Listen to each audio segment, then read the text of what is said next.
अफ़गानिस्तान और पाकिस्तान दोनों पड़ोसी मुल्क हैं, दोनों मुस्लिम देश हैं, दोनों इस्लामिक राष्ट्र अपने आप को कहलाते हैं, इस्लामिक कंट्रीज। एक अपने आप को इस्लामिक रिपब्लिक कहता है, एक इस्लामिक अमीरात। लेकिन दोनों के इस वक्त जो मामला हैं वो बहुत ज़्यादा ख़राब चल रहे हैं और इस नौयत पर पहुँच चुके हैं कि वहाँ कभी किसी भी वक्त आपस में एक बड़ी जंग शुरू हो सकती है। पाकिस्तान इस वक्त अमेरिका की एक कॉलोनी की तरह काम कर रहा है, जैसे पहले के वक्त में ब्रिटिश की कॉलोनी होती थी, जैसे भारत के गुलाम था अमेरिका का, और दुनिया के और जो मुल्क थे 74 मुल्कों पर ब्रिटेन की हुकूमत रही है, तो उसमें जैसे उनकी कॉलोनीज होती थी, ठीक इसी तरह से इस वक्त अमेरिका की एक कॉलोनी पाकिस्तान है। और पाकिस्तान की जो फ़ौज है वो फ़ौज अमेरिका की एक प्रॉक्सी बनी हुई है। ये इस वक्त अमेरिका के कहने पर कोई भी बड़े से बड़े काम करने को मेरा ख्याल है तैयार हो जाना चाहिए, और कोई भी काम अगर इनको यूक्रेन में जाने का हुक्म अमेरिका देता है तो पाकिस्तान की फ़ौज यूक्रेन भी पहुंच जाएगी रूस के ख़िलाफ़ जंग लड़ने के लिए। मुमकिन है पाकिस्तान ने, चूँकि ये रिपोर्ट्स आती रही हैं बीच में, तो पाकिस्तान ने बहुत सारे हथियार यूक्रेन को बेचे हैं और रूस इसको लेकर के बड़ा खफा है। इस तरह की रिपोर्ट बहुत ऑथेंटिक बड़े मीडिया की तरफ से पब्लिश होती रही है। ये भी जानकारी है कि ये भी जानकारी सोशल मीडिया और मीडिया के ज़रिए है कि पाकिस्तान की फ़ौज के जो बड़े अधिकारी हैं वो यूक्रेन के लोगों को रूस के ख़िलाफ़ कैसे जंग लड़नी है, इसके लिए जो टेक्निक होती है, टैक्टिक्स होती हैं, वो जानकारियाँ देते रहे हैं। फ़िलहाल अफ़गानिस्तान और पाकिस्तान के बीच मामला बहुत ख़राब है। पाकिस्तान और अफ़गानिस्तान के बीच बॉर्डर है तुर्खम बॉर्डर। तुर्खम बॉर्डर पर कई मरतबा इस दौरान एक हफ़्ते के अंदर ही अगर हम कहें तो 3 बार आपस में गोलाबारी हो चुकी है। पाकिस्तान ने अफ़गानिस्तान की सरहद से मिले हुए इलाके पर अपनी बाड़ खड़ी की हुई है, और वो बाढ़ जो है उसमें कुछ अभी काम बाकी है। वो काम अफ़गानिस्तान में तालिबान की हुकूमत जो 2019 में बनी है। हाँ, बीच में ये बता दें कि पिछले वीडियो से गलती हुई थी, जो हमने 2022 कहा था कि अफ़गानिस्तान में तालिबान की हुकूमत 2022 में बनी। सॉरी फॉर दैट, 2022 में नहीं, 2019 में 15 अगस्त 2022 को तालिबान ने टेक ओवर किया था अफ़गानिस्तान को, और उसके बाद से अभी तक अफ़गानिस्तान में तालिबान की हुकूमत बाकी है। तालिबान की हुकूमत को चाइना ने इस वक्त मान्यता दे दी है। चाइना ने अपना फुल टाइम एक जो एम्बेसडर है वो अपॉइंट कर दिया है अफ़गानिस्तान के अंदर। यह जो सदन फ़ौरन जो एक्शन चाइना ने लिया है, उसकी वजह यह है कि पाकिस्तान और अफ़गानिस्तान के दरमियान जो ताल्लुकात आपस में बिगड़ रहे हैं, वो पाकिस्तान में जब तक इमरान खान की हुकूमत थी, वो हुकूमत तालिबान के फेवर में थी। पाकिस्तान की फ़ौज हो या ISI हो, वो तालिबान को फेवर करती थी, और इमरान खान का बहुत बड़ा रोल रहा था मीडिएशन में। जो कतर में दोहा में बातचीत शुरू हुई थी तालिबान और अमेरिका के दरमियान डोनाल्ड ट्रंप की हुकूमत के दौरान, वो इमरान खान की हुकूमत के या पर्सनली इमरान खान की वजह से हुई थी। इमरान खान ने कन्विंस किया था अमेरिका को कि जंग किसी भी मामले का सॉल्यूशन नहीं है। उसके बाद डोनाल्ड ट्रंप की अमेरिकी सरकार ने तालिबान के साथ बातचीत शुरू की, और वो दोहा में कतर में शुरू हुई थी। वहीं पर तालिबान का हेडक्वार्टर बनाया गया था। तालिबान के जो लीडर्स पाकिस्तान में जेलों में बंद थे, उनको रातों रात रिहा किया गया और उनको बाई एयर दोहा भेजा गया, और वहाँ पर फिर पूरी बातचीत, एक लंबी बातचीत, एक नहीं मतलब बहुत सारी बातचीत वहाँ पर हुई, और टर्म्स कंडीशंस आपस में तय हुई। और फिर डोनाल्ड ट्रंप की सरकार ने ये तय किया था कि हम अफ़गानिस्तान को छोड़ रहे हैं 31 दिसंबर 2019 को। ट्रंप चूँकि व्यापारी आदमी है, वो पॉलिटिशियन जैसे होते हैं वैसे नहीं है। और वो जो अमेरिकन एजेंसीज हैं उनके आदमी नहीं थे, इसलिए ट्रंप के दौर में कोई भी जंग अमेरिका ने शुरू नहीं की थी, बल्कि उन्होंने जंगें ख़त्म की थी। ये ट्रंप का एक बड़ा दुनिया के लिए हम कहेंगे एक बड़ा योगदान था जंगें न शुरू करना। उन्होंने सीरिया की जंग में काफ़ी पार्टिसिपेट किया और उसको ख़त्म करने के लिए बातचीत शुरू कर दी थी। उन्होंने यमन की जंग को ख़त्म करने के लिए बातचीत शुरू कर दी थी और अफ़गानिस्तान के लिए तो एक एग्रीमेंट हो गया था। लेकिन इसी दौरान बाइडेन की हुकूमत आ जाती है और ये जो हुकूमत थी बाइडेन की, क्योंकि अमेरिका में जो भी चीज़ें तय करते हैं या जो बड़े मुल्कों में जहाँ भी जो चीज़ें तय होती हैं तो वहाँ का इस्टेब्लिशमेंट तय करता है। अमेरिका के जो इस्टेब्लिशमेंट था पेंटागन वगैरह, उन्होंने तय किया कि अभी हमको दुनिया में जंगें जारी रखना है ताकि उनके अपने हथियारों का व्यापार दुनिया भर में हो सके और उनकी इकोनॉमी उससे चल सके। अब जो एक ख़बर है वो अफ़गानिस्तान और पाकिस्तान को लेकर के, और ये ख़बर एशिया के कंट्रीज़ के लिए बहुत अच्छी नहीं है। वो ये है कि अफ़गानिस्तान और पाकिस्तान की सीमा पर दोनों मुल्कों में तनाव है, दोनों मुल्कों की सेनाएं आमने सामने हैं और किसी भी वक्त वहाँ पर आपस में जंग छिड़ सकती है। जंग ना भी हो तो वहाँ गोलाबारी कम से कम हो सकती है, क्योंकि ये गोलाबारी बीते दिनों में कई मरतबा हो चुकी है। एक खबर हम बताते हैं आपको, एक रिपोर्ट, वो रिपोर्ट है BBC से। अब हम शब्द ब शब्द उस रिपोर्ट को पढ़ रहे हैं। अफ़गानिस्तान और पाकिस्तान के बीच तोरखम सीमा को बंद करते हुए करीब एक हफ्ता हो गया है। दोनों देशों के सुरक्षा कर्मियों के बीच 6 सितंबर को गोलाबारी हुई थी। इसके बाद से व्यापार बंद है और सैकड़ों ट्रक और यात्री फंसे हुए हैं। ऐतिहासिक ग्रैंड ट्रंक रोड यानी GT रोड के साथ तोरखम व्यापार के प्रमुख रास्तों में से एक है। यह अफ़गानिस्तान में तालिबान संचालित शासन की अर्थव्यवस्था के लिए एक लाइफलाइन की तरह है। अफ़गानिस्तान अभी अंतर्राष्ट्रीय स्तर पर मान्यता पाने की कोशिश कर रहा है।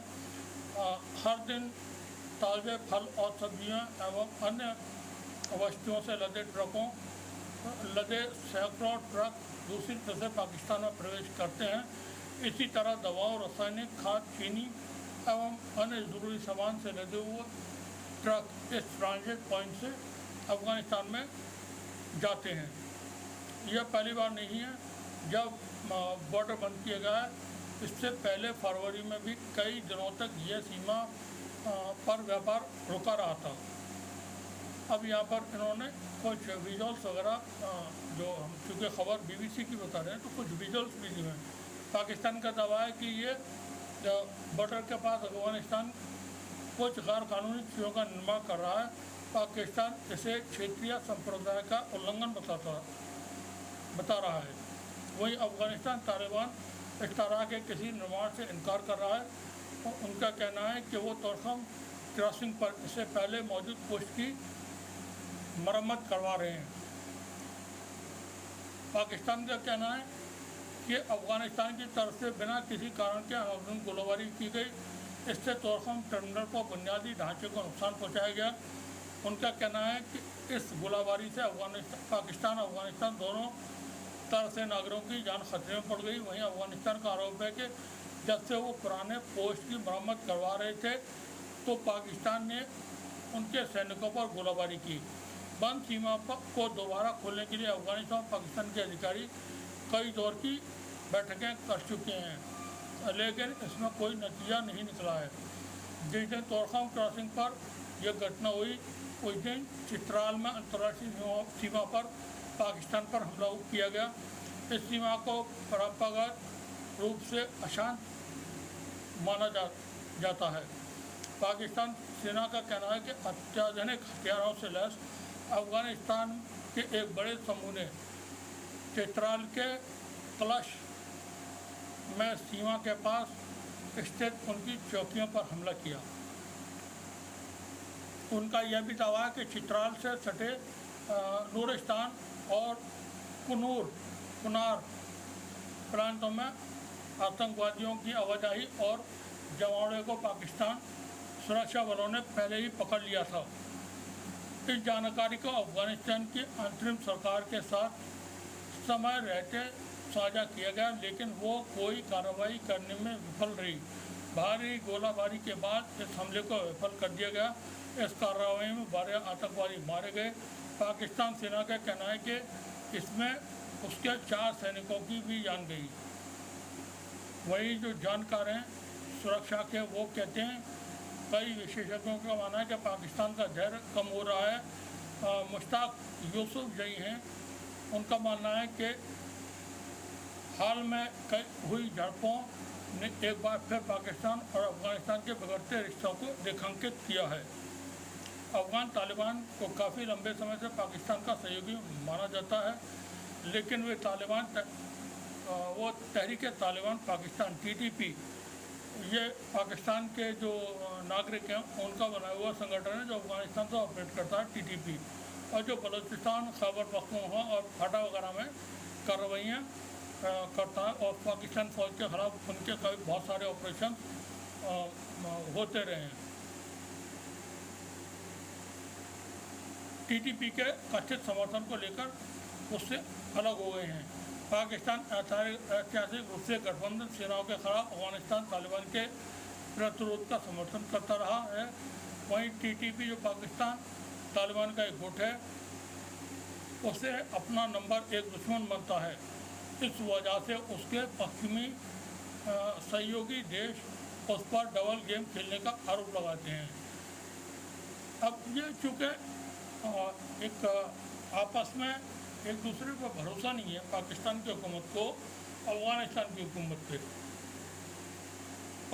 बल्कि भरोसे की बात नहीं है, क्योंकि पाकिस्तान की जो हुकूमत है वो इस वक्त अमेरिकन हुकूमत समझ लीजिए आप, तो उसको वही करना है जो अमेरिका चाहता है पाकिस्तान की हुकूमत को। अमेरिका क्या चाहता है कि पाकिस्तान के अंदर तालिबान की हुकूमत न रहे और तालिबान की हुकूमत न रहे, इसके लिए जो भी हो सकता है वो करने की कोशिश कर रहे हैं।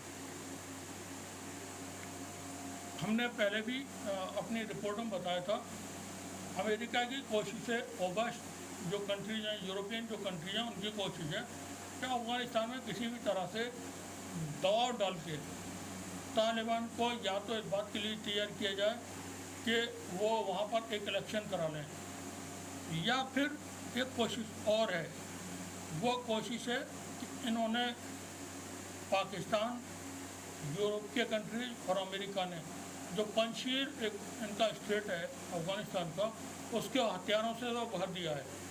और वहाँ पर अहमद शाह के जो लोग हैं उनके ज़रिए इनकी कोशिश है कि किसी तरह से अफगानिस्तान के अंदर अनरेस्ट पैदा की जाए और तालिबान के ख़िलाफ़ एक जंग शुरू पंजशीर की तरफ से कराई जाए। फिलहाल पंजशीर के जो भी लड़ाके हैं तो वो इतने ताकतवर नहीं हैं कि अफ़गानिस्तान की तालिबान सरकार से मुकाबला कर सकें। हाँ, वो वक्त वक्त पर तालिबान के ख़िलाफ़ ऑपरेशन कर सकते हैं, तालिबान को नुकसान पहुंचा सकते हैं अलग अलग जगहों पर, और वो एक जो डिस्टर्बेंस है वो पैदा कर सकते हैं, क्योंकि उनके पास हथियार और उनको जो अमेरिकी डॉलर से उनकी भर दी गए वो इस वक्त। फ्रांस, UK, जर्मनी, अमेरिका, ये तमाम मुल्क इस वक्त पंजशीर में बहुत ज़्यादा एक्टिव हैं। वहाँ पर पाकिस्तान की ISI भी एक्टिव है, जैसा जानकारियाँ हैं। तो तालिबान को नहीं चाहते हैं कि किसी तरह से इनकी हुकूमत रहे, ये तमाम मुल्क, उसमें पाकिस्तान भी शामिल हो गया है। अब मसला पाकिस्तान के साथ एक ये है कि वो चीन के साथ मिलकर के रोड एंड बेल्ट और दूसरे प्रोजेक्ट्स को अंजाम तक पहुंचाना चाहता है या उन पर काम चल रहा है। वहीं चाइना अब एक्सेप्ट कर चुका है तालिबान की हुकूमत को, उन्होंने मान्यता दे दी है। तो क्या पाकिस्तान इस तरह का कोई ख़तरा बोलेगा कि वो चीन से टकराए? क्योंकि अमेरिका की तरफ से जो भी ज़रूरतें हैं वो इतनी पूरी नहीं हो पाती जितनी चाइना की तरफ से पाकिस्तान की ज़रूरतें पूरी हो पाती हैं। कई मरतबा पाकिस्तान की मदद चाइना ने की है, जब सऊदी अरब ने अपने पैसे मांग लिए थे, यूएई ने अपने पैसे मांग लिए थे, तो वो पेमेंट्स चाइना ने किए थे। पाकिस्तान के पास पेमेंट्स करने के लिए कुछ भी नहीं था। तब पाकिस्तान में इमरान खान की हुकूमत चल रही थी, और इमरान खान की हुकूमत को एक तरह से सऊदी अरब ने और यूएई ने उसको ब्लैकमेल किया था कि आप हमारा पैसा वापस कीजिए, जो पाकिस्तान के रिजर्व बैंक ने इन दोनों मुल्कों ने रखवाया हुआ था। तो वो पैसा अमेरिका ने वापस किया था। अब अमेरिका, क्योंकि अमेरिका और चाइना के वापस किया था। अब चाइना जो है, चाइना के अपने इंटरेस्ट अफगानिस्तान में है।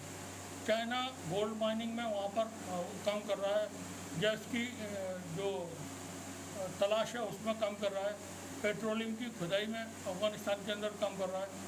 अफ़गानिस्तान का जो इंफ्रास्ट्रक्चर है, रोड एंड दूसरे चीज़ें, वो चाइना बहुत सारा इन्वेस्टमेंट वहाँ पर कर रहा है। तो क्या पाकिस्तान इस वक्त इस पोजीशन में है, या अमेरिका के साथ या वेस्ट के कंट्रीज़ के साथ मिल करके वो चाइना के को डिच करे? और ये पाकिस्तान के लिए मुस्तकबिल में बहुत ख़तरनाक होगा, बहुत मुश्किल होगा, बड़ी परेशानियाँ होंगी। अमेरिका का कोई पर्पस नहीं है, वो सिर्फ इस इलाके में भारत और पाकिस्तान को इस्तेमाल करके चीन को कंट्रोल करना चाहता है। तो अमेरिका की कठपुतली बना हुआ पाकिस्तान अफ़गानिस्तान में जो अनरेस्ट पैदा करने की कोशिश कर रहा है, वो एशिया में एक बड़ी मुसीबत खड़ी कर सकता है। कभी भी अगर टकराव होते हैं, मान के चलिए भारत और चाइना का टकराव होता है, तो उसमें नुकसान किसी का नहीं है, फ़ायदा सिर्फ अमेरिका का है। पाकिस्तान में कोई खेल होता है, उसका नुकसान किसी को नहीं है, फ़ायदा सिर्फ अमेरिका को है। ऐसे में तमाम जो एशिया के कंट्रीज़ हैं, ख़ासतौर पर पाकिस्तान की फ़ौज, उनको देखना चाहिए कि वो क्या कर रहे हैं, क्योंकि पाकिस्तान की फ़ौज या पाकिस्तान जो कंट्री है, वहाँ की हुकूमत तो कोई उसमें दमखम होता नहीं। वो बिल्कुल बराए नाम की ऐसी हुकूमत होती हैं जिसको बिल्कुल डंडे से वहाँ की फ़ौज हाँकती है। नवाज़ शरीफ हो, इमरान खान हो, या उससे पहले और जो भी थे, वो बिल्कुल डंडे से हाँकने वाले थे। इमरान खान के अंदर पोटेंशियल है, वो एक बहुत मजबूत आदमी है। इमरान खान को पाकिस्तान की फ़ौज नहीं दबा सकती है, इसीलिए वो इस वक्त जेल में है। और इमरान खान, मेरा अपना निजी तौर पर मानना है कि पाकिस्तान की फ़ौज उनके ऊपर कितना भी जुल्म कर ले, इमरान खान वो उससे नहीं दबेगा। वो स्पोर्ट्समैन है, और स्पोर्ट्समैन के अंदर ये कैलिबर होता है, ये पोटेंशियल होता है कि वो किसी भी सूरत में, किसी भी माहौल में, किसी भी हालात में, सिचुएशन कैसी भी हो, हालात कैसे भी हो, परिस्थितियों को कभी भी बदल सकता है। तो इमरान खान के पक्ष में ये चीज़ें हैं। इमरान खान दुनिया का बहुत बड़ा खिलाड़ी रहा, और उसके बाद में जो उनकी पॉलिटिशियन के तरह से जो हैसियत है पाकिस्तान में, वो बहुत बड़ी है। कायदे आज़म, यहाँ बीच में एक जानकारी दे देंगे कि जो कायदे आज़म का शब्द है, जो जना मोहम्मद अली जना के साथ लगाया जाता है, ये टाइटल महात्मा गांधी ने जना को दिया था, मोहम्मद अली जना को। महात्मा गांधी मोहम्मद अली जना को कायदे आज़म के नाम से पुकारते थे, कायदे आज़म कह कर के पुकारते थे, जिस पर कायदे आज़म यानी मोहम्मद अली जना ने गांधी जी से कई मरतबा कहा भी, जैसा हम पढ़ते हैं उसके मुताबिक, कि अब बापू आप मुझे कायदे आज़म ना कहा करें। कायदे आज़म का जो अर्थ है वो है द ग्रेट लीडर। पाकिस्तान में इमरान खान मोहम्मद अली जना के बाद दूसरा लीडर है जिसकी सबसे ज़्यादा मकबूलियत है, सबसे बड़ा लीडर है। वो एक ईमानदार शख्स है।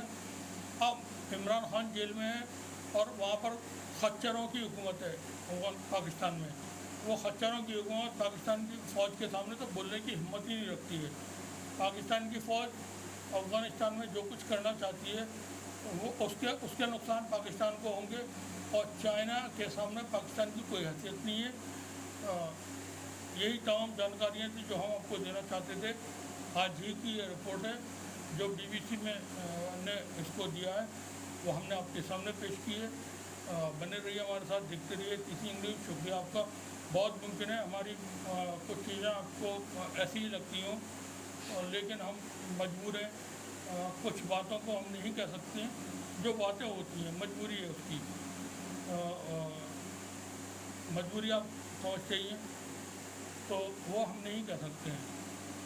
तो आप देखते रहिए, मुमकिन हो बहुत मतलब ये रिक्वेस्टली तो आप हमारे चैनल को सब्सक्राइब भी कर दिया करें, और मुमकिन हो तो कमेंट भी कर दिया करें, कहीं कोई गलती हो तो उसको आप मेंशन भी कर दिया करें। आप सभी का शुक्रिया, बहुत बहुत शुक्रिया।